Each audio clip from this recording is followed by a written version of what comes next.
June 3rd, 2026, and the Knicks is in the finals for the first time in 27 years, dating back to 1999 when I was 14 years old, against the same franchise, San Antonio Spurs.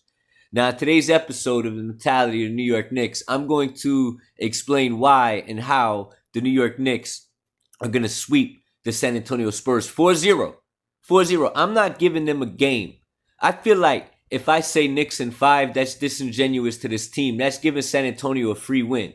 I feel if I say Knicks in 6, that's being disingenuous to this Knicks team. That's giving the San Antonio Spurs 2 free wins. And I feel like if I say Knicks in 7, that's being disingenuous to this New York Knicks team. That's giving the San Antonio Spurs 3 free wins. I'm going with Knicks in 4 until proven otherwise. I'm going with a New York Knicks sweep. You know why?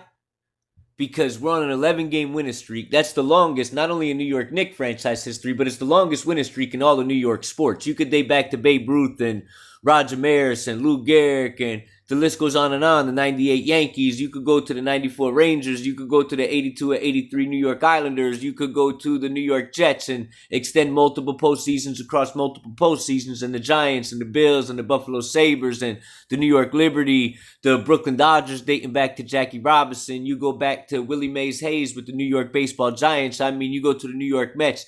There's not a single New York franchise sports team that ever won 11 games in a row. And not only that, but the New York Knicks, we have just shattered the 2017 Golden State Warriors record for the biggest point differential total in NBA playoff history dating back to 80 years ago. Right? The 2017 Golden State Warriors had a plus minus of plus 230. The New York Knicks here in 2026, we've shattered that record by 41 points. We've got a plus minus point differential in the playoffs of plus 271. That type of dominance has never been seen unless you date back to the USA Dream teams. Right? We've also have the record for the most highest, biggest point differential per game in NBA playoff basketball history in the history of postseason play, which dates back to 80 years ago. You've got to go to the Minneapolis Lakers, not the Los Angeles Lakers, but the 1956 Minneapolis Lakers. They used to have the biggest point differential per game in NBA playoff history at plus 18.67. The Knicks have broken that record in 2026 at plus 19.35. The real reason why I think we're going to sweep the San Antonio Spurs and we're going to run them out of the gym is because in the past 2 years, including the Cup game, Jalen Brunson is 3-1 against the San Antonio Spurs in the past 2 seasons. Victor Wembanyama is 1-3 throughout 4 games, including the Cup game in the past 2 seasons against the New York Knicks. Everybody was talking about how San Antonio had OKC's number in the regular season heading into that Western Conference Finals appearance they just had. Nobody's talking about how the Knicks have their number. In the past 2 years, it's 3 wins for the Knicks and 2 wins for the Spurs, including the Cup game. But in the past 4 games that Jalen Brunson has played, the Knicks is up 3-1. In the past 4 games that Victor Wembanyama has played, the Spurs are down 1-3. And the real reason that we're going to sweep these guys is because out of 32 statistical categories, team stats, the Knicks have San Antonio beat in 28 out of these 32 stats. Now keep in mind, these same 32 stats is where the Knicks had Cleveland beat heading into the Eastern Conference Finals in all 32 stats. We swept them 32-0. Against the Spurs, it's not a 32-0 type of scenario, but it is a 28-4 type of scenario. So let's go ahead and get the San Antonio Spurs 4 categories out of these 32 categories out of the way. The Spurs have the Knicks beat in field goal percentage allowed, free throw percentage, total rebounds per game, and effective field goal percentage against, which is an advanced defensive analytic. Those are the 4 categories that the Spurs have the New York Knicks beat. The Knicks, this is where the fun starts. We've got them beat in the next 28 categories. We have them beat in total point differential. We're plus 271 and they're plus 185. We've got them beaten per game point differential, plus 19.35 to their plus 10.27. We've got them beaten points scored, 119 to 115. We have them beaten points allowed, 100.6 to 105.0. We've got them beaten field goal percentage, 51.5% to their 46.9%. We have them beaten threes made per game at 13.1. They're at 12.9. We've got them beaten threes allowed on defense at 11.2 to their 11.7. We've got them beat in three-point percentage. We're shooting 400% in the playoffs. They are shooting 36.5%. We've got them beat in three-point percentage allowed, only giving up 30.5%. They're allowing 32.9%. We've got them beat in true shooting percentage, which is an advanced shooting analytic. We have them beat 62.4% to their 58.6%. We've got them beat in assists per game at 26.7 to their 25.1. We've got them in assists allowed per game on defense to 21.1 to their 22.8. We've got them beat in rebounds allowed, where we're giving up 35.6 rebounds. They're giving up 42.4 rebounds per game. We've got them beat in offensive rebound percentage at 28.9%. They're at 28.4%. We have them beat in defensive rebound percentage at 78.9%. They're at 74.8%. We've got them beat in rebound differential at plus 9.5 rebounds per game to their plus 4.8 rebounds per game. We've got them beat in steals at 9.0 steals per game to their 8.8. We have them beat in steals allowed per game at 7.2 per game for us and 8.2 for them. We have them beat in turnovers committed at 13.6 for us and 15.2 for them. We have them beat in turnover percentage, 12.4 for us and 13.4 for them. We have them beat in offensive turnover percentage of 12.4 for us and 13.4% for them. We have them beat in defensive turnover percentage at 14.2% for us and 12.1% for them. We have them beat in the starting five plus minus and point differential, the Knicks plus 945, the Spurs plus 709. We have them beat in bench plus minus with the top five bench players for the Knicks at plus 438 in the playoffs and their top five bench players in the playoffs at plus 222. We've got them beat in offensive rating, defensive rating, and overall net rating. Our offensive rating of 124.5 beats their offensive rating of 116.5. Our defensive rating of 104.4 beats their defensive rating of 106.1. And last but not least, their overall net rating is only 10.4. The Knicks' overall net rating is 20.1. And the last category that we have them beat is the highest scoring player in the 2026 NBA playoffs. Jalen Brunson is averaging 26.9 points per game, and Victor Wembanyama is averaging 23.2 points per game. Now, speaking of Victor Wembanyama, the Knicks have a huge advantage over the San Antonio Spurs in this regard. Karl-Anthony Towns has been more dominant than Victor Wembanyama in the playoffs. And that's something that the ESPN media, the talking tools, the talking heads, they're only going to talk about Victor Wembanyama. And the big advantage where the Knicks have over the Spurs is there's nobody on San Antonio that could keep up with Jalen Brunson during a potential 7-game series. There's nobody on San Antonio who can keep up with Jalen Brunson. But we've got a future Hall of Fame center. His name is Karl-Anthony Towns, and he's not going to back down from Victor Wembanyama. Now, I put together all of these different categories in the playoffs, Karl-Anthony Towns versus Victor Wembanyama. And when I tell you that Karl-Anthony Towns has him beat in 1, 2, 3, 4, 5, 6, 7, 8, 9, 10, 11, 12, 13, 14, 15, 16, 17 categories, and they have one tie. And Victor Wembanyama, I believe, only has 1, 2, 3, 4, 5, 6, 7, 8. Yeah, so it's 17-8 out of 26 categories with one tie. Okay, so let's get Victor Wembanyama out of the way. This is where he has Karl-Anthony Towns beat. Victor Wembanyama has Karl-Anthony Towns beat in the 2026 playoffs in points per game at 23.2. Karl-Anthony Towns is at 16.9. Victor Wembanyama has Karl-Anthony Towns in rebounds per game at 10.8. Karl-Anthony Towns is at 10.6. Victor Wembanyama has Karl-Anthony Towns beat in blocks per game at 3.5. Karl-Anthony Towns is at 1.4. Victor Wembanyama has Karl-Anthony Towns beat in points, rebounds, assists, blocks, and steals combined at 41.1 per game, and Karl-Anthony Towns is at 36.0. Victor Wembanyama has Karl-Anthony Towns beat in defensive win share 1.4 to 1.1. Victor Wembanyama has Karl-Anthony Towns beat in VORP, value over replacement player, 1.6 to 1.5.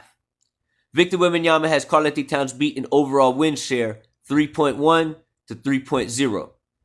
And last but not least, Victor Wembanyama has Karl-Anthony Towns beat in player efficiency rating at 27.6 to 27.3. These next 17 categories all belong to Karl-Anthony Towns.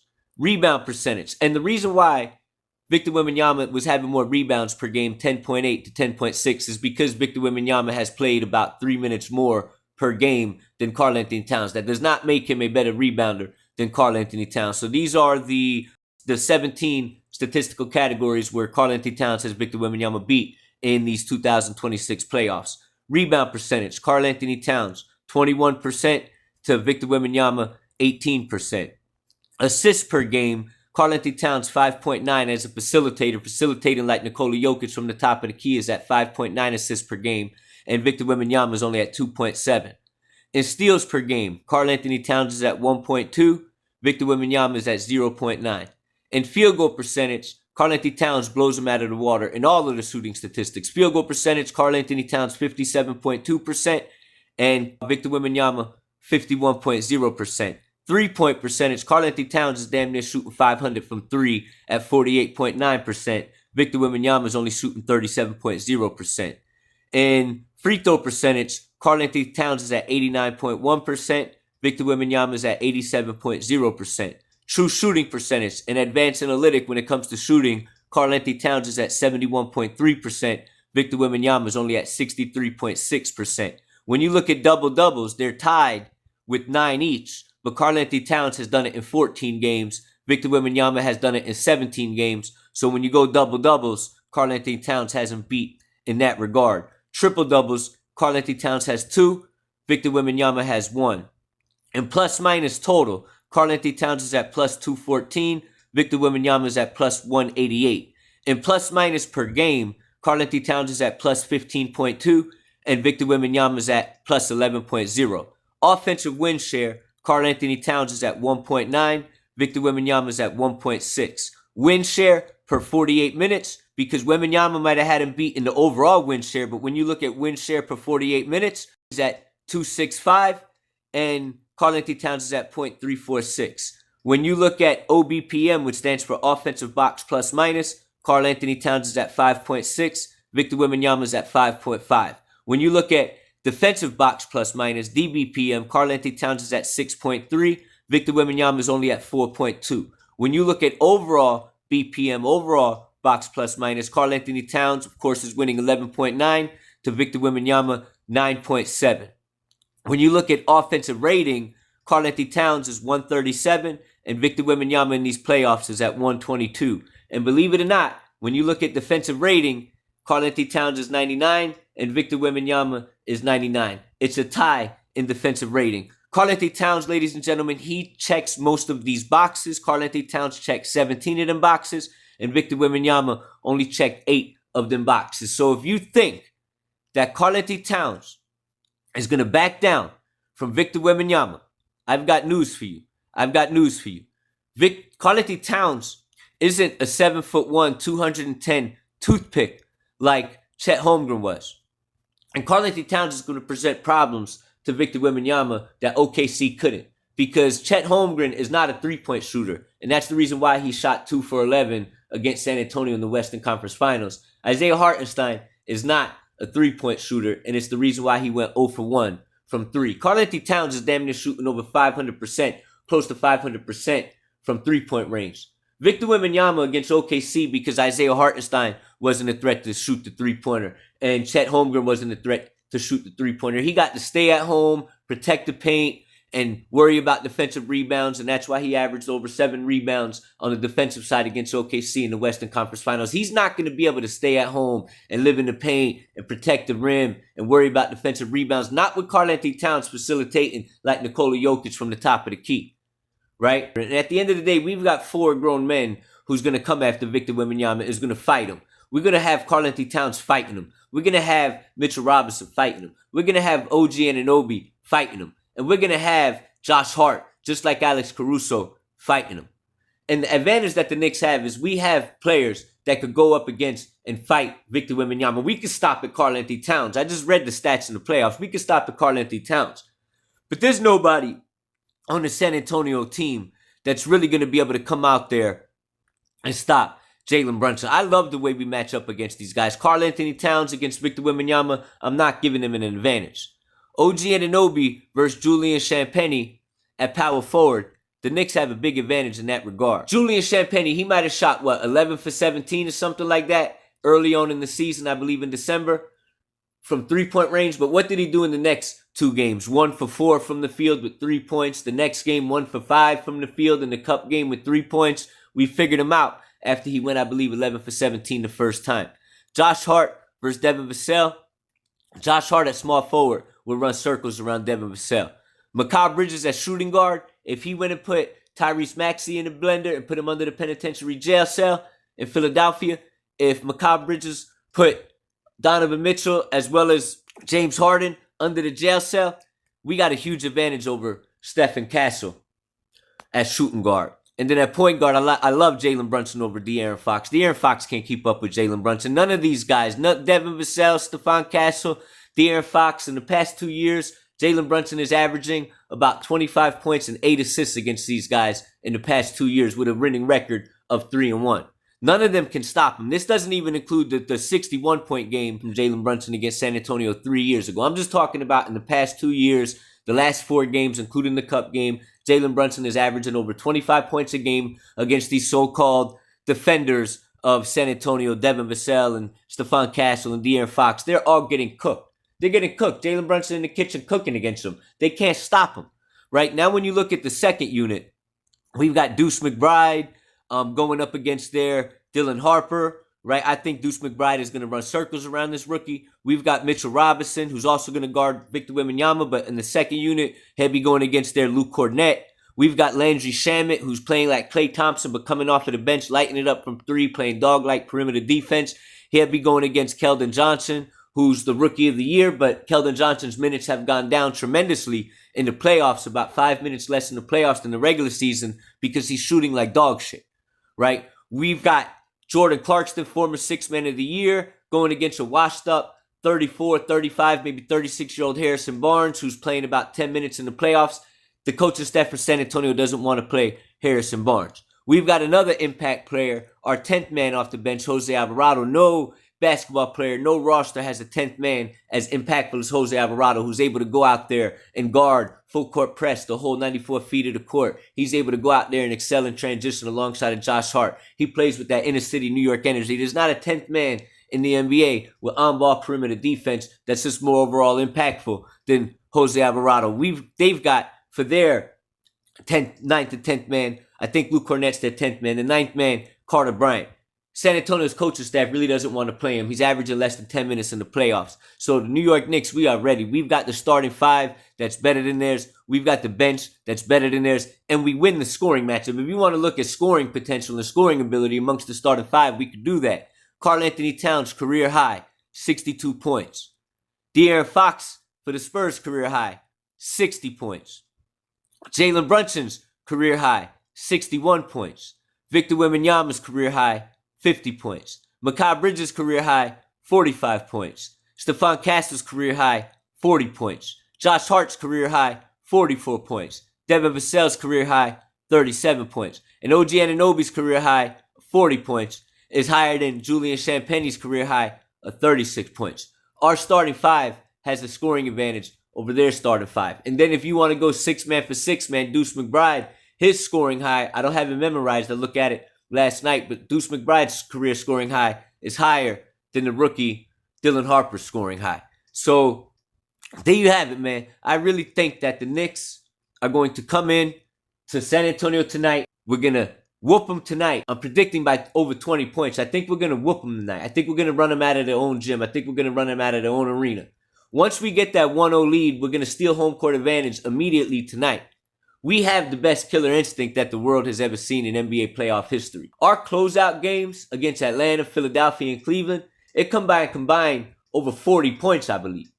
There's no team in NBA history that ever had this type of killer instinct. So once we go up 1-0 against San Antonio tonight, we're going to head into game 2. Might as well be dressed in all black, ready to murk them. We have that killer instinct. We'll beat them game 2. And before you know it, it's going back to New York, Madison Square Garden. We've got home court advantage. We're up 2-0. And if you look at the statistical facts of the NBA playoff history, the team that's up 2-0 wins over 90%. So I think that we're going to sweep them. The way the Knicks are playing right now, you literally got to date back to 1956, the Minneapolis Lakers, and the Knicks just passed them a point differential per game. You've got to date back to almost 10 years ago, 2017, Golden State Warriors with Steph Curry, Klay Thompson, Draymond Green, Kevin Durant. I never thought that point differential total in the playoffs of 230 would ever be broken. We've shattered it by 41 points. We've got a plus-minus point differential in these playoffs of plus 271.